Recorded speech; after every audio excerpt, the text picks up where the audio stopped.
Welcome back, everyone. I'm absolutely thrilled to have you here for day 6 of our 30-day options trading series.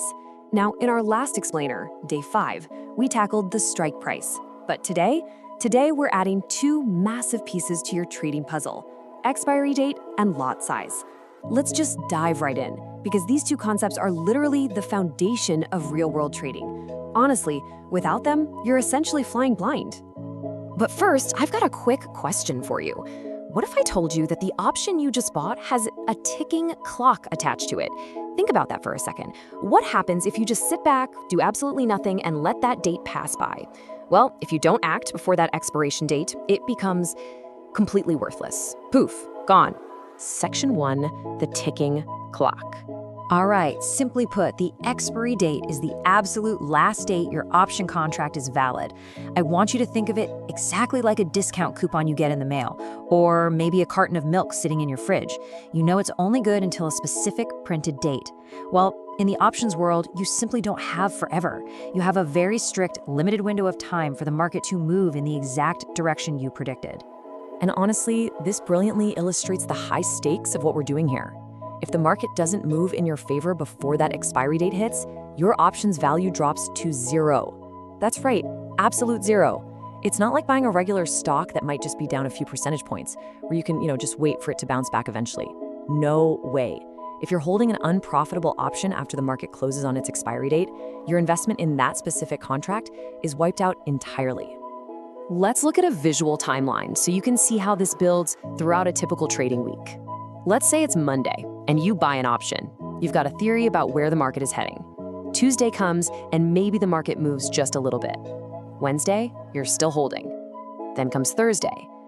Now, in India, Thursday is the classic expiry day for major indices, like Nifty and Bank Nifty. If the market makes the move you predicted before Thursday's close, boom, you profit. But if it doesn't, or worse, if it moves against you, well, the clock runs out and that value can hit 0. Now, here's a key distinction you need to know. You're generally going to encounter 2 main types of expiries: weekly expiry and monthly expiry. As the name suggests, weekly options expire every single week, while monthly options expire on the last Thursday of the month. So where should you actually focus your attention? Well, you should know that the vast majority of trading action, the real liquidity, and the big movements happen in the weekly expiries. That is where most traders live and breathe. Section 2, minimum quantities, also known as lot size. So the absolutely crucial point here is understanding that in the options market, you cannot buy just one single option. It's literally impossible. You have to buy them in predetermined batches. We call these batches lots, and the lot size is simply the minimum quantity of an option you're required to purchase. A great analogy for absolute beginners is buying eggs at the grocery store. You rarely walk in and buy one single egg, right? You buy a carton of a dozen. Well, in options trading, you are always buying by the carton. Section 3, calculating your total cost. Okay, here is the simple formula you'll use every single time. Step 1, check the option premium on your screen. Let's just say it says 100 rupees. Step 2, check the lot size for that specific asset.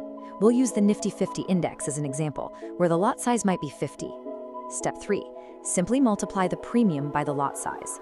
It is absolutely vital that you don't look at that 100 rupee premium and think, oh, awesome, this trade only costs me $100. Because when you actually do the math, 100 rupees multiplied by that minimum lot size of 50, your total actual investment is 5,000 rupees. That's the actual amount of capital that's going to be deducted from your brokerage account to enter this trade. Understanding lot size is what prevents you from getting a massive financial shock when you hit that buy button. Let's lock this in really quickly with a simple side-by-side recap. If you remember absolutely nothing else from today's explainer, I want you to remember this simple mental shortcut.